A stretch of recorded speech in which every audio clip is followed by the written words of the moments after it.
Hello there, and welcome to today's talk about finding time for self-care. Now, the reason I'm talking about this is that I discovered yesterday that it is apparently National Self-Care Awareness Week this week, so it seemed like a really good topic to talk about. And many of you will know, if you've followed me for any length of time, that I have talked a lot about self-care in the past. And we all know the quote that self-care isn't selfish, but we still tend to stick it to the bottom of our list of jobs to do rather than putting it at the very top of the list, which is where it should be, because it isn't just not selfish, it's absolutely crucial to our well-being to look after ourselves. And that doesn't just mean having the odd spa day or a massage, it means looking after ourselves on a daily basis. You know, the obvious stuff, eating the right foods, taking enough exercise, doing things we love to do.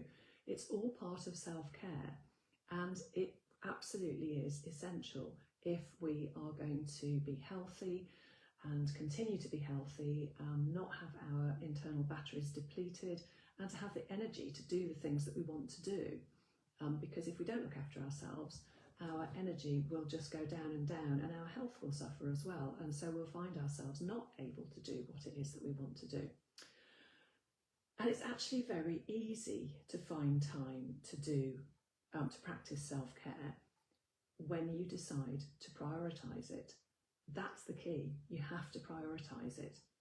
If it's at the top of your list and you actually stick to your list, whether that's an internal list or an external one, then you will practice self-care. But if you're one of those people who maybe has a good intention one day, and so you put on your to-do list for tomorrow, you know, get up and go to the gym, and then you decide tomorrow actually you don't feel like going to the gym, so you're going to cross that off and get straight on with your list of work things or chores, then you will demote self-care to the bottom of your list again and perhaps not do anything by way of self-care. But there are easy things you can do. You know, it doesn't have to be something like going to the gym. What you need to do after you've prioritised self-care, which is a decision that you have to take, then look at free time you've got and wasted time that you've got, because you might hold up your hands in horror and say, well, I don't have any free time, you know, I'm working all day and then I come home and I've got to get dinner and then I'm so exhausted I just can't do anything before I go to bed. You will still have wasted time during the day. You can make more time. So for example, you could decide to get up 15 minutes earlier to do a meditation or a little bit of Pilates or something like that. Or you could, if you're somebody who hits the snooze button every day, instead of hitting the snooze button on your alarm, just get up the first time that the alarm goes off, and you've automatically then got an extra 10 or 15 minutes to do whatever form of self-care you've decided that you want to do. But there's other time that can be seen as wasted that you could actually use. So, for example, you're standing in a queue at the post office or, you know, in a supermarket. You can use that time to do a bit of mindfulness because nobody needs to know that you're doing it. You're just being mindful about what's going on in your life at that moment. And that is a form of self-care. If you use public transport to get to work, if you're on a bus or a train or even not for work, you can do a meditation while you're sitting there. Nobody need know that you're doing it. You don't have to close your eyes if you don't want to.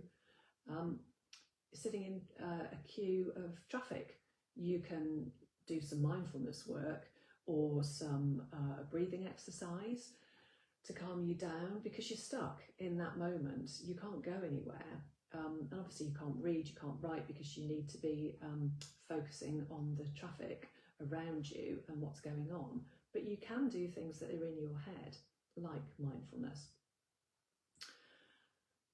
Other things that other wasted time that you might have is during a lunchtime. So you have a break from your work and you think, oh, I'll check my emails, or I'll just check my phone, scroll through. You could instead decide that you're going to go out for a walk for 20 minutes or so, which will do you the power of good, because it will refresh you, and you'll be better able then to get on with what you need to get on with in the afternoon once you've done it. And you know, half the time, all that stuff you're scrolling through, it isn't really helpful. You're just doing it for the sake of it. So, you know, going for a walk instead of doom scrolling in your lunchtime is a really good example of where you can fit some self-care in. Another one is when you are exhausted at the end of a day. You know, you've finished work, you've cooked your dinner, you just want to sit down and flop in front of the TV, but then you spend 10 minutes or so channel hopping to find something that you actually want to watch. Well, you could use that 10 minutes time instead to do something like writing a gratitude journal, or a breathing exercise, or a bit of yoga, whatever it is that you decide that you want to do for your self-care. There's 10 minutes instead of that channel hopping time that you could use.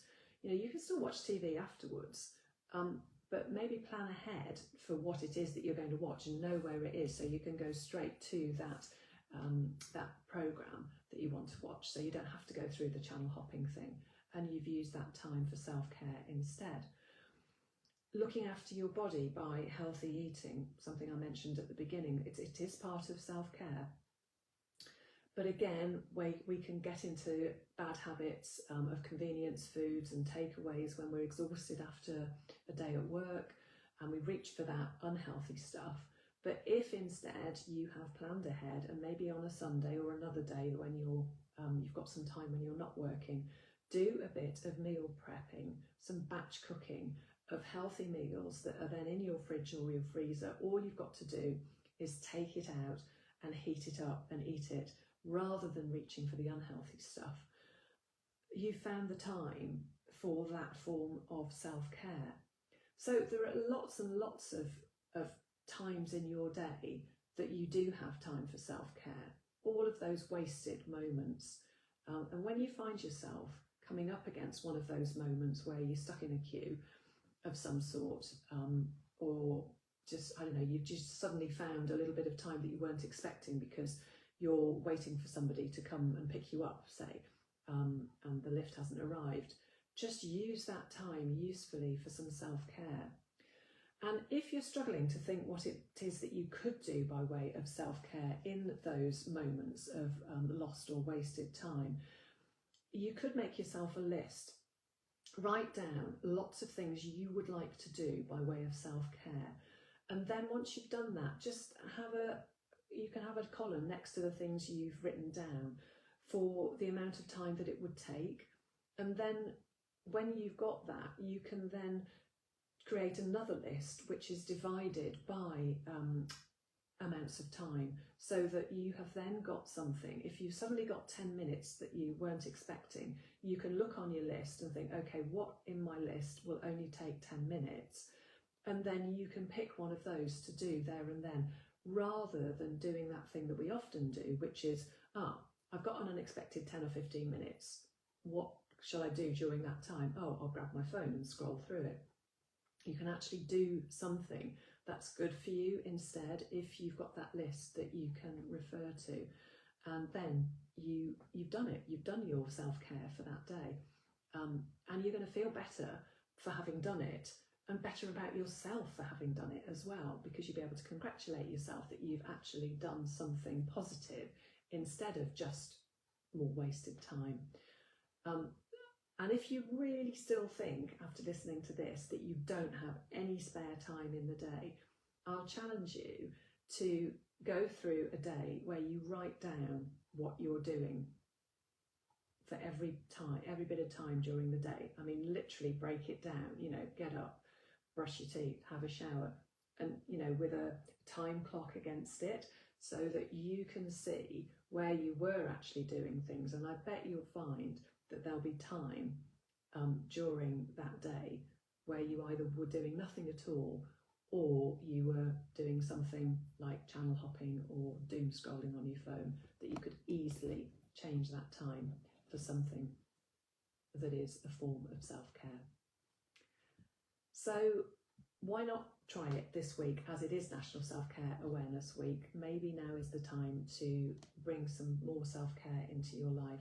And if you're stuck for ideas, I do have an ebook called The A to Z of self-care strategies. So if you're interested in getting a copy of that, just drop me a message and I can send that over to you, and that will give you some ideas, hopefully. So thanks as always for watching. I did say, I think last week, I hope to be back here this morning, but it wasn't possible, and I have to say it's more likely to be around this time next Tuesday as well, but I will, as always, post the day before on the New Dawn Facebook page. So enjoy the rest of your day, and I'll see you next week. Bye for now.